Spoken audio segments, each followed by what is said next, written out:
राज्यसेवा मुख्य परीक्षा भाग 1. आपण 2 भागात हा व्हिडिओ करणार आहे ना, म्हणून भाग 1 असं म्हणाल. असं आपलं याच्याविषयी आपण आता बोलणार आहोत. सगळ्यात पहिले सॉरी, कारण तुम्ही बऱ्याच लोकांनी फोन केले, मेसेज केले, पण एकच विषय होता ना की मेरिट किती लागेल. पण कसं आहे का, आता मेरिट सांगणं तर आपल्या मनावर तर ते होत नाही ना, त्याच्यामुळे मी त्याविषयी काही बोलत नाही. पण तुम्ही सगळे अभ्यास नक्की करा. तुम्हाला सगळ्यांना सर्वप्रथमच माझ्या शुभेच्छा. आता या मुख्य परीक्षेच्या पहिल्या टप्प्यामध्ये तयारीच्या मी तुम्हाला 500 मार्कचं नियोजन सांगणार आहे. 500 मार्क्स कसं करायचं, त्याच्यासाठी मला अपेक्षित आहे तुमच्याकडून 2.5 महिन्याचा वेळ. बरोबर, चला बोलूया. या 2.5 महिन्यामध्ये 500 मार्क्स कसे घ्यायचे, कसे तयारी करायची. पहिला सब्जेक्ट पॉलिटी 150 मार्क्सला आहे. आता याच्यासाठी पहिला मुद्दा सोर्सेस कोणते वापरायचे, दुसरा मुद्दा स्ट्रॅटेजी काय असेल. राईट. आता सोर्सेस साहजिकच के सागर सरांनी लक्ष्मीकांतचं जे मराठीत भाषांतर केलंय ते पुस्तक आणि गव्हर्नन्सचं सुद्धा पुस्तक, जे की आता ते मराठीत आलंय के सागर सरांकडून. हे 2 पुस्तकं. थोडक्यात काय, तर लक्ष्मीकांतचा जो पहिला पुस्तक आहे ते पाठच पाहिजे इंडियन पॉलिटिक्स, म्हणजे ट्राय तर करा ना जास्तीत जास्त करण्यासाठी. आणि दुसऱ्या पुस्तकातले टॉपिक नंबर 3, 4, 5, 6, 7, 8. राईट. हे सगळं गव्हर्नन्स मध्ये हे 2 पुस्तकं. आता मी तुम्हाला थोडी पॉलिटिक्सची स्ट्रॅटेजी सांगतो. स्ट्रॅटेजीमध्ये सगळ्यात पहिले काय करायचं बघा, सिलेबस वाईज तुम्ही ते टॉपिक वाचा. पहिले खूप बारकाईनं वाचा. वाचताना हातात पेन घेऊन वाचायचं. जे फॅक्ट्स आहेत, समजा तुम्ही संसद वाचली, संसदेचं कलम काय आहे, संसदेच्या पहिल्या सभागृहात किती सदस्य आहेत, त्याच्यामध्ये राष्ट्रपती नियुक्त किती असतात, लोकसभेमध्ये किती सदस्य आहेत, वगैरे वगैरे. हे सगळे फॅक्टला तुम्ही अंडरलाईन करायचं. तो टॉपिक संपला की अंडरलाईन तुम्ही जे फॅक्ट केल्या ना, त्याच्यासाठी अशी एक वेगळी वही करा आणि त्या वहीवर सगळे फॅक्ट्स बाजूला काढा. पहिले बघा, कोणतंही पुस्तक किंवा अभ्यास साहित्य it's a combination of 2 things, facts plus concept किंवा थेअरी. जेव्हा आता एमपीएससीची परीक्षा आपली अशी एमसीक्यूची फॅक्ट्स वेगळ्या काढल्यानंतर आपल्याला कॉन्फिडन्स खूप येतो. आणि ते फॅक्ट्स एक समजा आपण पॉलिटिक्सच्या फॅक्ट्स एका वेगळ्या वहीवर काढल्या ना, आपण ती कुठे चहा पिताना, जेवण करताना, कुठे फिरताना वगैरे सुद्धा ती वही काढून वाचू शकतो. समजा संसदेवरच्या तुम्ही एवढ्या फॅक्ट्स काढल्या,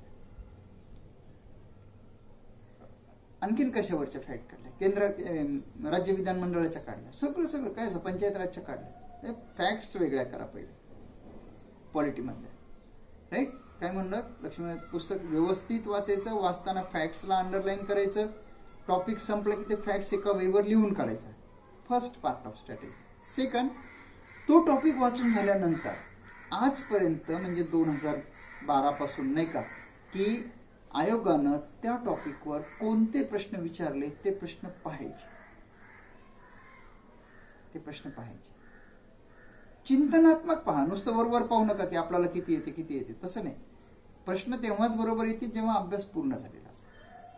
फक्त प्रश्नाची डायमेन्शन्स कळाले पाहिजे. समजा एखाद्या प्रश्नाचं हे उत्तर दिलं तर मग ते बाकीचे 3 कशाशी संबंधित आहे हे बघितलं पाहिजे. राईट. दररोज किमान 4 तास तरी पॉलिटी झाला पाहिजे. काय बोललो, सोर्सेस सांगितले लक्ष्मीकांतची 2 पुस्तकं. दुसऱ्या पुस्तकातले टॉपिक, सिलेक्टेड टॉपिक 3 ते 8 पुस्तकं सांगितली. स्ट्रॅटेजीमध्ये 2 पार्ट सांगितले. फॅक्ट्स वेगळे करायचे, टॉपिक वाईज वेगळे करायचे एका वहीवर, पॉलिटीसाठी वही करून. आणि त्यानंतर आजपर्यंत जे काही प्रश्न आले त्या टॉपिकवर ते प्रश्न बघत जायचे. असं थोडं चिंतनात्मक करायचं पॉलिटीचा अभ्यास. क्लिअर. पॉलिटी बाजूला 2.5 महिने करायचं आहे. टाइम स्लॉट वाटून द्या. आता जे विषय सांगतो ना, 3 विषय जे 500 मार्क सांगणार आहेत ना, त्याच्यातला समजा आपण दिवसाचे 12 तास पकडूया, करायलाच पाहिजे 12 तास अभ्यास, 10 तर नक्की. तर 4 ते 5 तास पॉलिटीसाठी द्या. राईट. हे 150 मार्क मी आता थोडं बाजूला ठेवतो. Second part HRDचा. HRHRD मध्ये तुम्ही कोणतेही बाजारातले 2 किंवा 3 पुस्तक, समजा तुम्ही एक पुस्तक घेतलं कोणाचं की IP सिंग सरांचं असेल, भगीरथ प्रकाशनाचं असेल, देसले सरांचा पार्ट 2 असेल, भूषण अहिरे सरांचं पुस्तक असेल, वॉट एव्हर बी, तर हे एक पुस्तक, कोणतंही एक पुस्तक पहिले त्याला बेस म्हणून निवडा. समजा तुम्ही एक पुस्तक बेस केलं, त्याच्यामध्ये शिक्षणाचा टॉपिक, समजा उदाहरण घेतो, शिक्षणाचा टॉपिक वाचला, तर वाचल्यानंतर का नाही एका पुस्तकातून वाचला, समजा ए पुस्तकातून वाचला, मग शिक्षणाचा टॉपिक त्याला अंडरलाईन करायचं, फॅक्ट्सला सगळे व्यवस्थित. मग दुसऱ्या पुस्तकातून परत शिक्षण वाचायचं. मग या पुस्तकात असे कोणते पॉइंट्स आहेत की जे नाहीत, जे पॉइंट्स त्या पुस्तकात आहेत. लक्षात येतं का? शिक्षण वाचला, अगोदर याच्यातून वाचला, नंतर त्याच्यातून वाचला. त्या पुस्तकात असे कोणते पॉइंट सापडले की या पुस्तकातल्या शिक्षण टॉपिक मध्ये नाही आहेत, ते सगळे पॉइंट एका कोऱ्या कागदावर लिहायचे आणि या पुस्तकामध्ये तिथं ते इन्सर्ट करून ठेवायचं कागद. ते खूप महत्वाचं.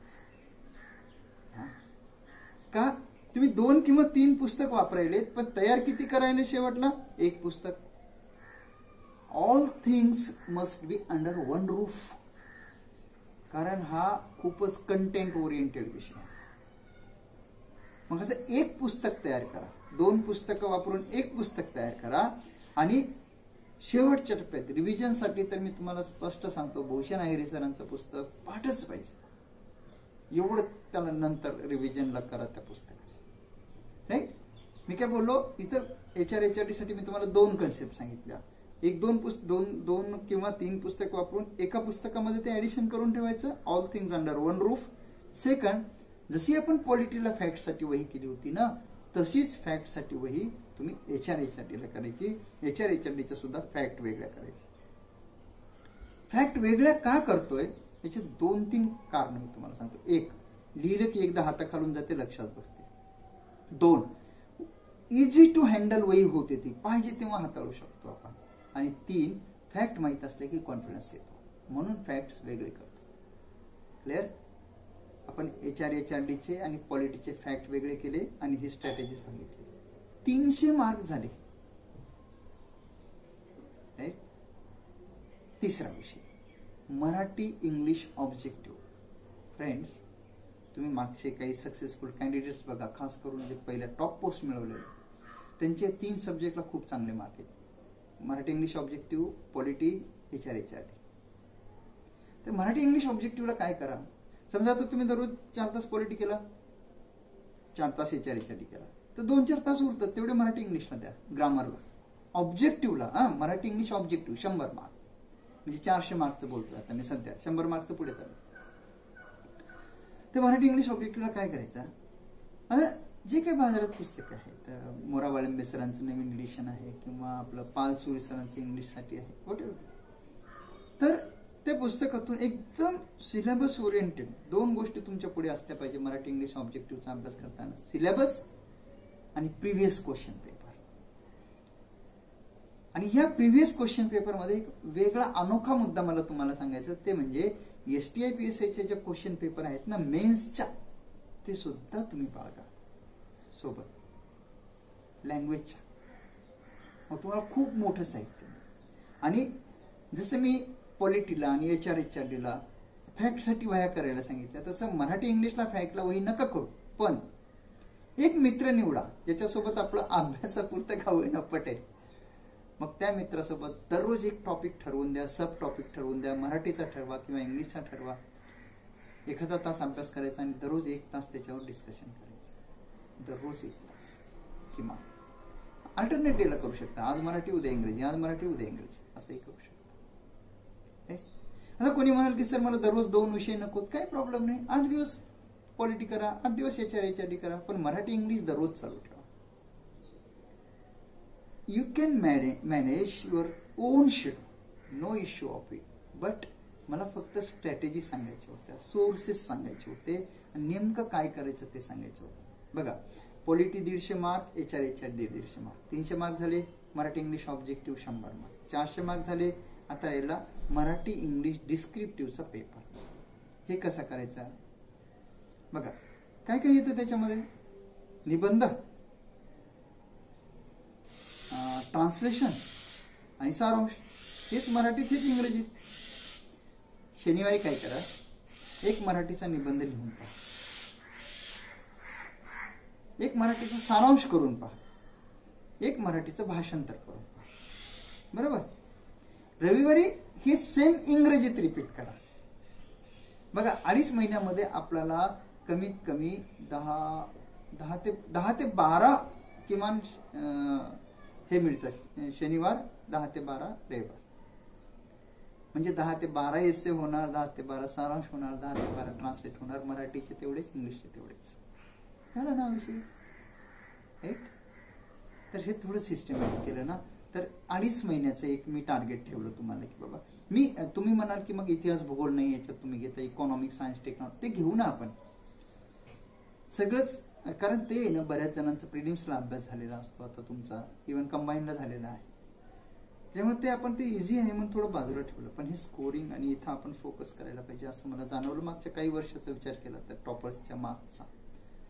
त्यामुळे मित्र हो, पॉलिटी 150 मार्क, फॅक्ट्स वेगळे करणे, जुन्या क्वेश्चन पेपर टॉपिक नंतर पाहणे, HRD 2-3 पुस्तकं वाचून एकच पुस्तक तयार करणे आणि फॅक्ट वेगळे करणे, मराठी इंग्लिश ऑब्जेक्टिव्ह दररोज एका मित्रासोबत टॉपिक वाईज चर्चा करणे, मराठी इंग्लिश डिस्क्रिप्टिव्ह शनिवारी मराठी निबंध भाषांतर सारांश करणे, रविवारी इंग्रजी निबंध भाषांतर सारांश करणे. Friends, must have discipline in your study. This is part first of main strategy. See you again. Bye bye.